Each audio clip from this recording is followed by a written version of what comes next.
আসসালামু আলাইকুম। মোহাম্মদ রহমান ডিএফডব্লিউ টেক্সাস থেকে বলছি। আমাদের এক ভাই জিয়া ভাই, উনি ডালাস থাকেন।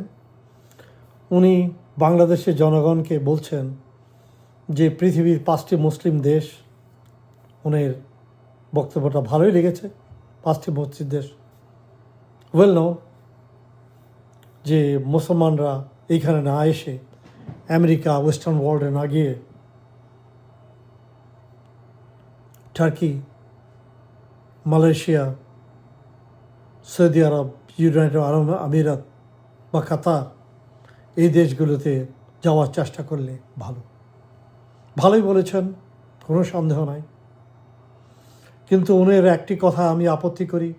উনি বলছেন যে সন্তানদের যে এনভায়রনমেন্ট আপনি আমেরিকাতে দিতে পারবেন, এই এনভায়রনমেন্ট আমাদের মুসলিম জগতে হলে আর তার থেকে আরও অনেক ভালো এনভায়রনমেন্ট পাবেন।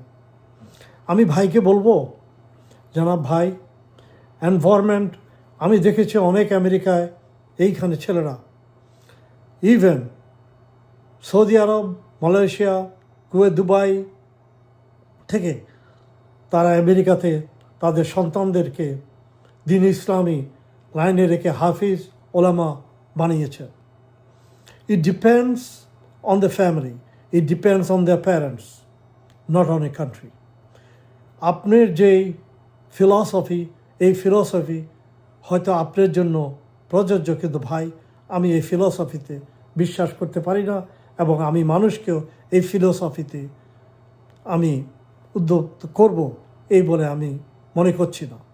কারণ সন্তান আপনাকে নম্বর ওয়ান থিং, আপনি parenthood, guardian, how you raise your kid, that totally fully depends on you. Environment, yes, it works a little bit, but number one thing is your home. আপনার বাসা, আপনার বাড়িতে আপনার সন্তানকে কীভাবে ট্রিট করেন, কীভাবে তাকে বড় করেন, কীভাবে আপনি তাকে আদর্শ শিখান, জ্ঞান দান করেন, এটাই সবচেয়ে বড় জিনিস।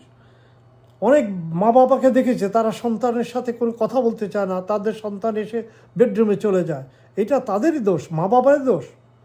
আপনি সন্তানের সাথে কথা বলেন। আমরা যখন সেই সমস্ত মা বাবা করি, না সে টায়ার্ড, সে আসলে তার এখন মন চাচ্ছে না, এগুলো এই ধরনের এক্সকিউজ, এই ধরনের মা বাবারা সন্তানকে আশকারা দিয়ে তারা নষ্ট করে, এবং বুড়া বয়সে তারাই এগুলো সাফার করে। I think it depends on the parents, totally depends on the parent, number one thing. School তো আছে, হ্যাঁ, তার আপনার environment it works. I know যে সহযোগীরা যারা কিছু খারাপ তো হয়, এবং আপনারা চোখ রাখবেন, আপনাদের সন্তানকে চোখ রাখবেন, সন্তানকে বলবেন, বুঝাবেন, সন্তানকে ভালোবাসা দিবেন। সন্তান আপনার কথা শুনবে। সন্তান কেন বাইরের ছেলেদের কথা, বাইরের ছেলের কথা শুনবে না।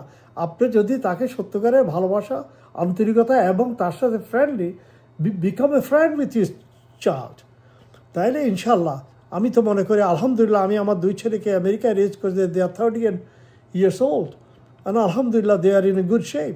এই পর্যন্ত আমি মনে করি, বিশ্বাস করি, বাকিটা আল্লাহর উপর, আল্লাহ। কিন্তু আমি মনে করি প্যারেন্টসদের সবচেয়ে বেশি সন্তানের প্রতি মনোযোগ দেওয়া উচিত, মা এবং বাবা উভয়।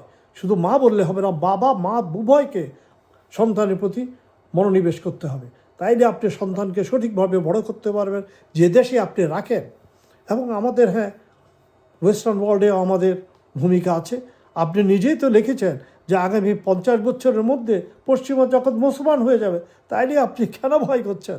এনিওয়ে ভাই, আমি আপনার সমালোচনা করছি না, আমি এটা আমার মতামত জানালাম। তো আশা করি আপনি মনক্ষুণ্ণ হবেন না। আমি মনে করি parenthood is a very important, এবং আমাদের মা বাপকে সন্তানকে বড় করার দায়িত্ব দিতে হবে। এইবারে আমি শেষ করছি। আসসালামু আলাইকুম।